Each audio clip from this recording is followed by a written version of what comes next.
Welcome to Montreal Rocks. And today we are in the company of little Andy. Now, I'm excited to talk about so many things here today because this is a pretty big project that's been spanning about 10 years of your life. So, we're going to talk about the complete recordings of Hezekiah Procter from 1925 to 1930. Yes, you heard that right. And we're also going to talk a little bit about how everything was done. But first, I want to welcome to the show little Andy. You're well known here in Montreal in the country scene, the bluegrass scene, or the hootenanny scene, whatever you want to call it. Welcome to the show. Cool. Thank you for having me, Randall. I like to get to know my guests first by getting to know their childhood a little bit and what got them into music. So I'd like for you to picture yourself as a smaller version of like a little Andy. Yeah. And you're maybe listening to your parents' record collection or something. You're flipping through their vinyl, CDs, tapes, 8-track, who knows. Is there a band or a song that really hit you differently, that this was no longer music that you heard, but music that you felt? I mean, not really. In a lot of ways, I came from an unmusical household in that we didn't have music on that much. It sounds really traditional country singer of me to say, but I think my first memory of music, and in fact, maybe one of my first memories is being in the little church that we would go to most Sundays, which was opposite my parents' farm.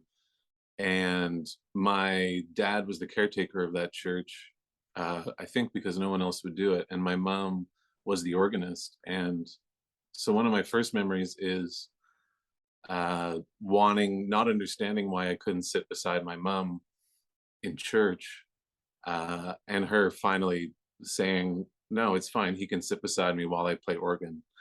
And so one of my earliest memories, like I've tried to date this memory with my mother.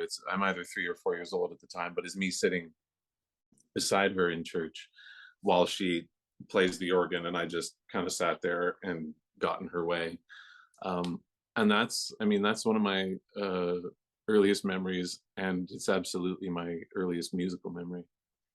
And then at the age of 13, you got your first box set of Robert Johnson. Uh, Yeah. what did you picture as you listened to songs like Crossroad Blues? What was going through your mind at that time?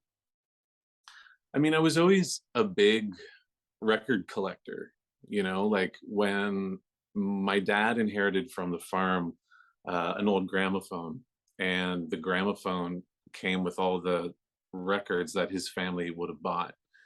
And so my brother and sister and I liked it because we would wind up the gramophone with the arm on the side and play these fiddle tunes like Turkey in the Straw or uh, Hallelujah, I'm a Bum, all these old tunes that just seemed to come from another world. So that was my record collection as a kid.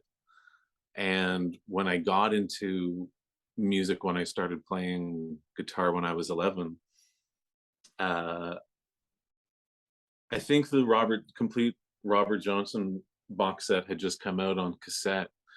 Um, and I bought it because the picture of Robert Johnson on the cover, he just seemed to come from this entirely different world. Like this wasn't the world that Jimi Hendrix or Led Zeppelin or like Pearl Jam were coming from. Uh, he appeared ghostly and a bit dangerous. And then when you would listen to that music, and this would be true of the artists I got into after, like Jimmie Rodgers or Hank Williams, that music was just such a portal to another time. And I mean, the world just changed so much in the 20th century so quickly that it seemed like an entirely different world. And it took me so outside of the place I grew up and the rest of the crappy music that was in the media environment at that time, that you couldn't help but be touched by it and realize that this was something totally different. It was like a time machine to a whole other Yeah. almost. Yeah. And speaking of which, I mean, that's a whole other era, a whole different style of playing and singing. As you prepared for this project, what did you have to change in terms of your singing and your playing styles to fit that time period?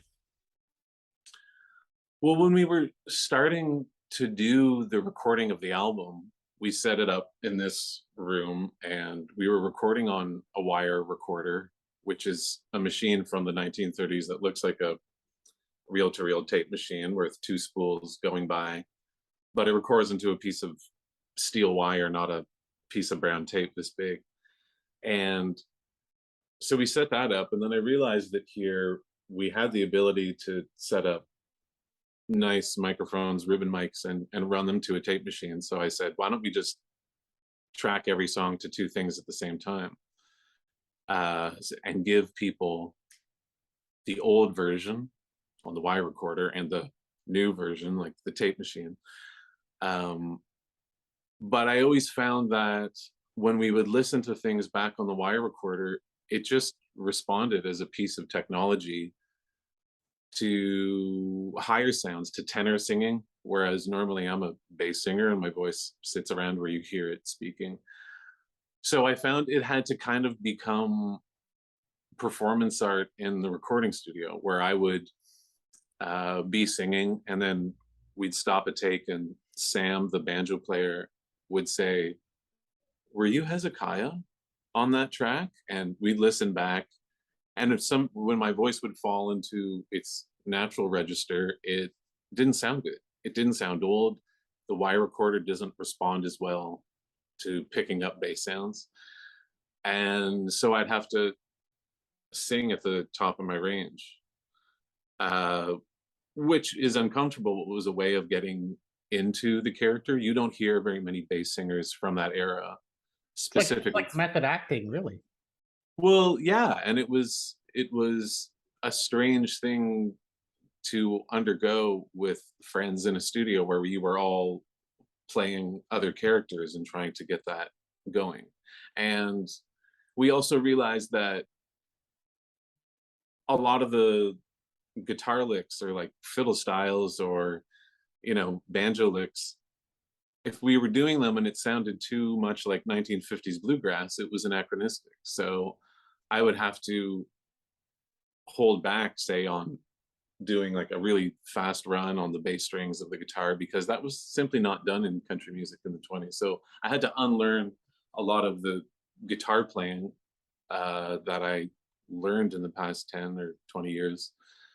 And so did the other guys in the band.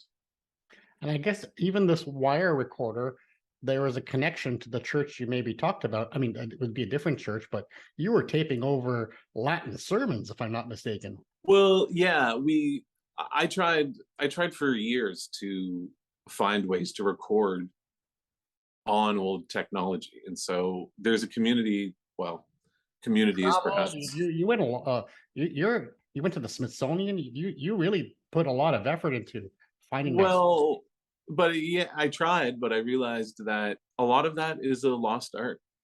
People can still preserve and record transcriptions of old 78s, and remaster them and make them sound great. But doing it anew is really a process that hasn't existed since the 40s. Um, and in my regular band, um, the musicians who play with me, when we call ourselves Little Andy, the five guys in that band, the drummer Ben Casey is just the kind of guy who knows about everything vintage, particularly regarding technology. And he said, you should use a wire recorder, like try one of those. And I didn't know what it was, but he explained what it was to me. And then I said, are they easy to find? And he said, no, I've never seen one. So we put a Kijiji alert on one.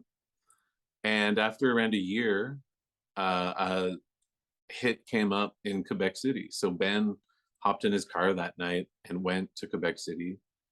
And it turned out to be an old cathedral in Quebec City that had been recording their sermons, I think, throughout the 40s and 50s on wire recorder. And so they didn't need that wire recorder anymore. They didn't want the sermons anymore. And so we listened to a bunch of those. But it was fun to see how people used these machines in the past.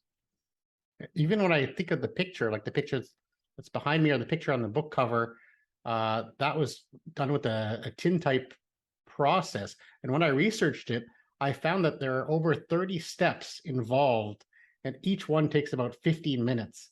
Yeah. I could just imagine how much painstaking work it was just to get one picture. I mean, yeah, none of that is I can't take credit for any of that. When we were on tour in the Yukon, just before the pandemic, I met this extraordinary visual artist and tintype photographer named Paul Elter. And he had been doing tintype photos for years. And so I thought it would be a great fit for the cover of this project, like with the particular black and silver tones that you get from a tintype. And so when we got to his place and got in front of the backdrop that he painted, and got all in costume, he said, like, if we're going at a good pace, we can get 4, maybe 5 exposures a day. And I was like, oh God, okay. So I mean, we got it, but I think that one that's on the record cover is number 4, and it's probably at 5 p.m. or something. It's insane. They obviously had more time. They weren't stuck on Instagram back then. Yeah. So if Hezekiah was visiting Montreal today, apart from one of my, I'm not a country guy at all, but I love Hillbilly Monday at the Wheel Club. I don't know why. Yeah. It takes me back in time. I love it. And I do enjoy some of the old style country, like Hank Williams and things like that. Well, apart from that place, where would you take him if he was visiting Montreal today? Oh, I mean, I would take him to Barfly, to Bluegrass Nights at Barfly, which have been going for 20 years, I think, at Barfly. That's where I learned how to perform in public and sing into a microphone and drink beer. I was a kid when I went there. I'd also take them to the old time Phil jams at Grumpy's on Thursday, because those are the places that have been the pillars of the community for a long time. And there's so many musicians that have learned how to play there. And in one way, it's like every band member, everyone I've ever asked to join my band, I've probably met or seen play the first time at Barfly. I also think you have a soft spot for Casa de Popolo. Yeah, I mean, absolutely. That's like, we're really lucky in Montreal that there are people and venues, and I mean, Casa is definitely the place that has put Montreal on the map, and particularly a lot of experimental music. Because this project, although it's old time, it is also experimental music and it's experimental recording. We're lucky to have those places, which I know don't make money hand over fist. And most of the great places and institutions of artistic life are someone's labor of love. Just like making the music itself is someone's labor of love, as well. Just like spending a whole day to take 4 pictures. Labor of love. Just like Montreal Montreal Rock. You will not see an ad on Montreal Rocks. Why? Because it's a labor of love. It's a good thing to have. So in the story, Hezekiah traveled with the medicine show. Mhm. Must have seen strange things if we put ourselves in his head. Let's do it this way. We're going to ask you to put yourself in his head and just Sure. Yeah. remember his story a little bit and kind of bring us along with the ride as he was going from town to town. What do you think was Hezekiah's first memory? Yours was sitting next to your mom. What do you think his first memory of music would have been? I mean, as I imagined the character of Hezekiah Procter, he came out just from reading liner notes to all those great retrospective CD collections that companies like Old Hat Records or Bear Family Records put out. I've been the host of a radio show on CKUT for over a decade called the Country Classics Hour. And one of the things that happened to me when I started hosting that show was that I always wanted to refresh my memory and have anecdotes to tell in between songs um, during the speaking portions of the radio show. So I always found that I could pour over absolutely any poorly written music biography or CD liner note thing, and my brain just retains that information, whereas it discards much more useful information. Um, so when I was so he's very much a amalgamation of people like Charlie Poole or Clayton McMichen or the Monroe brothers. And so his first memory would probably have been a lot of the rural poverty that he grew up in. I mean, there is a tendency in what we can call the alt country movement um, to really romanticize that poverty and say that early country music was not commercial. Whereas in fact, the people who started that music didn't have the luxury of saying this is an artistic decision and this is a commercial decision. It was survival, right? In almost all cases, it was survival, and they were doing an absolutely crazy thing, which is forsaking a job in agriculture or in a mine or in a factory and trying to make a living doing music. So when an opportunity came along to be rich, they didn't ask themselves, am I selling out or not? In most cases, they did it. And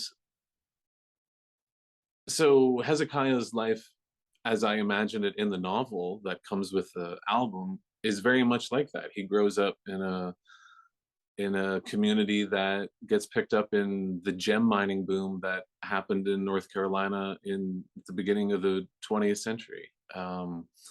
And his father makes poor financial decisions and loses all the family's money. And that's how he gets a big chip on his shoulder and also kind of becomes an inchoate Marxist at the same time, in seeing that the kind of people he comes from are really exploited.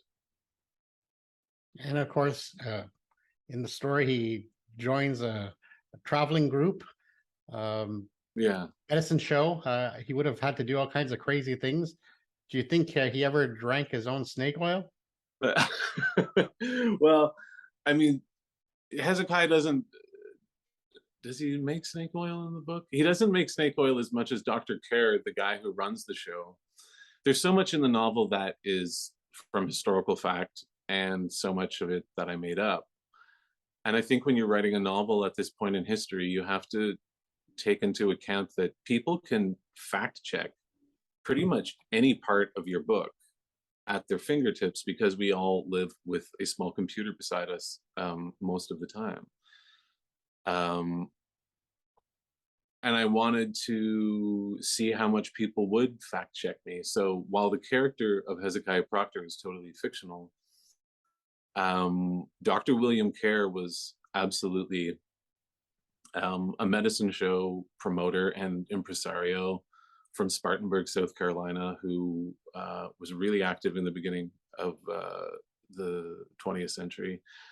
And he made up a totally fraudulent claim that he had received like a Native American herbal remedy from the Kickapoo Native tribes of Oklahoma, when it was really just something he made up in his bathtub. And he said it had enough. What is his quote? He said it had enough laxative in it to give people a good bowel movement and enough rubbing alcohol in it to make them feel like they were having a good time. And I mean, that was a big part of rural entertainment. Sounds like a modern Mexican night. Totally.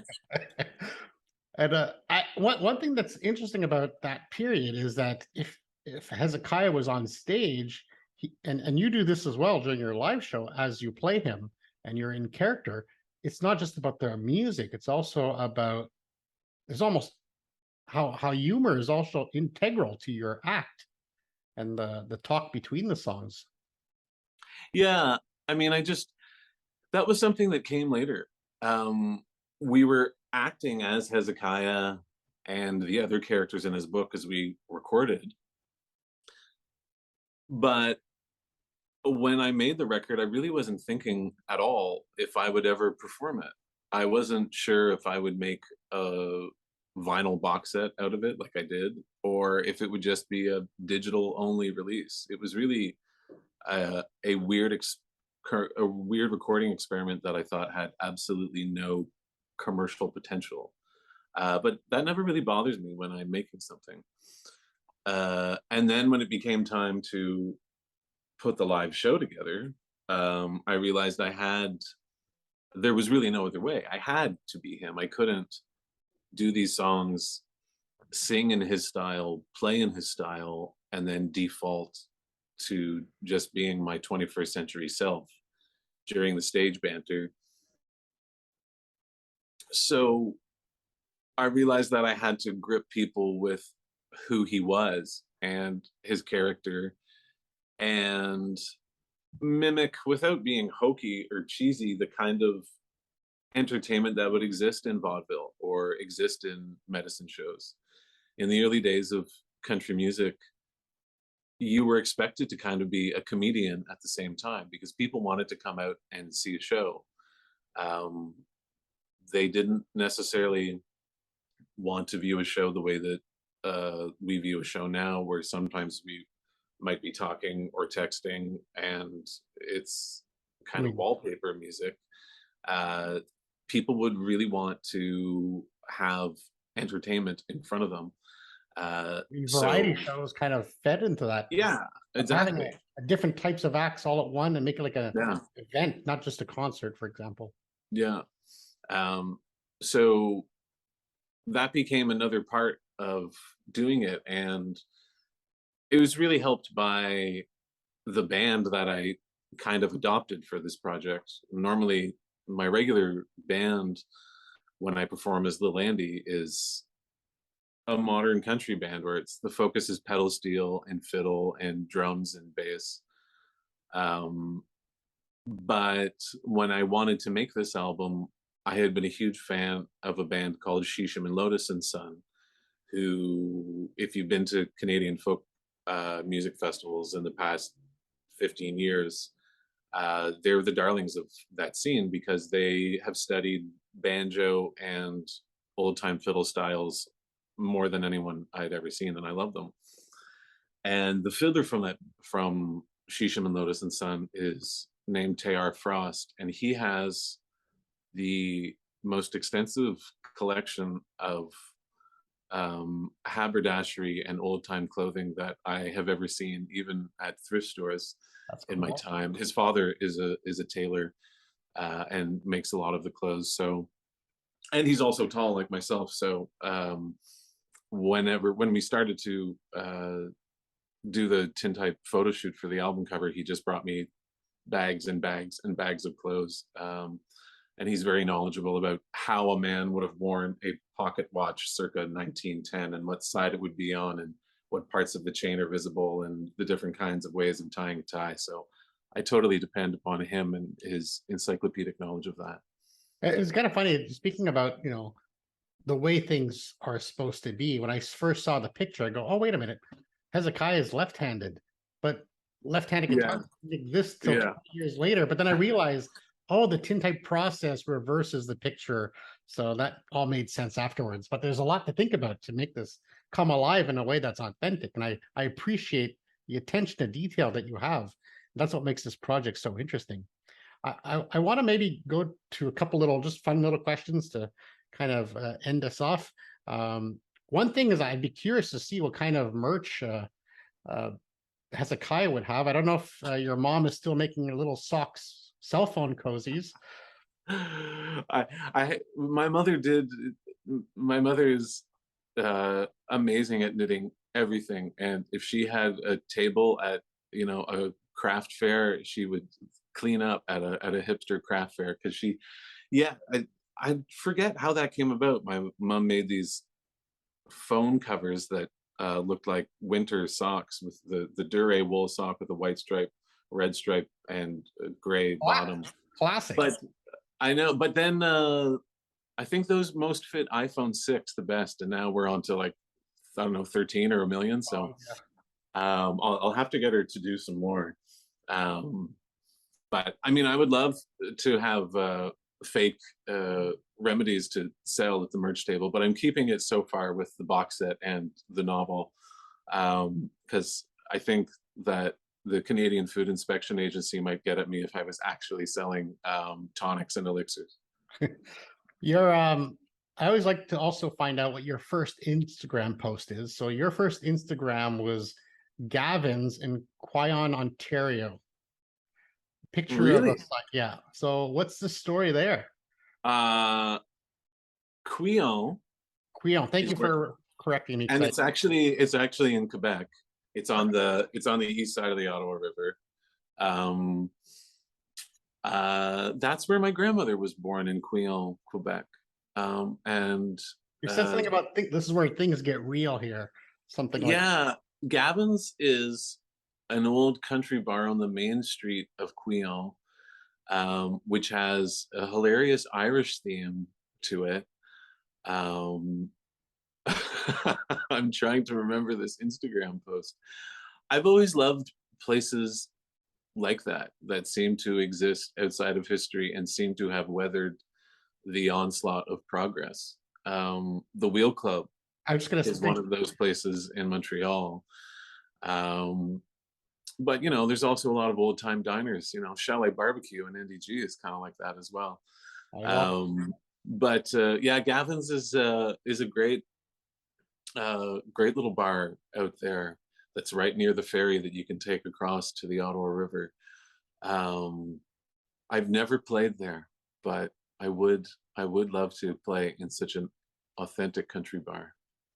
And lastly, what do you think is the snake oil of 2022? What are people buying into that is really just fake?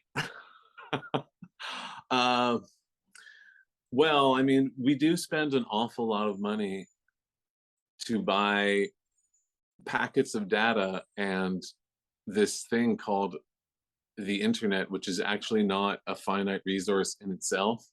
And there are some of the richest people in the world have profited from the fact that we've started to think of the internet juice that runs into our homes in the same way as the physical natural gas that runs in, or the water, when it's really nothing. It's not even a cloud. It's not there. It's a chimera. And I would call that the snake oil of the past 20 or 30 years.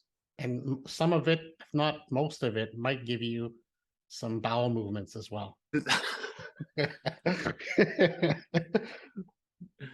Anyway, Lil Andy, love the project. I think that your passion just bleeds through this. The fact that you painstakingly went through the process of recording it on a wire recorder, making the pictures authentic, getting it to character when you perform, makes this a project really worthy of attention. And I'm so happy that were able to bottle up that passion over 10 years and finally bring it out. And we can't wait to see it live. Are you going to be I know you did a tour back in April. Is this something that's going to continue, or? Yeah, I know we're keeping going. We're doing some festivals this summer and booking a bunch of stuff in the fall now. So you'll see it again. So keep us in the loop. We will definitely promote it. And we invite everyone to go check out the project. You'll see it in the show notes and the article. And thank you so much, Little Andy, for joining us today. Thank you for having me, Randall. It's really nice to have you pay attention to the project. I appreciate it.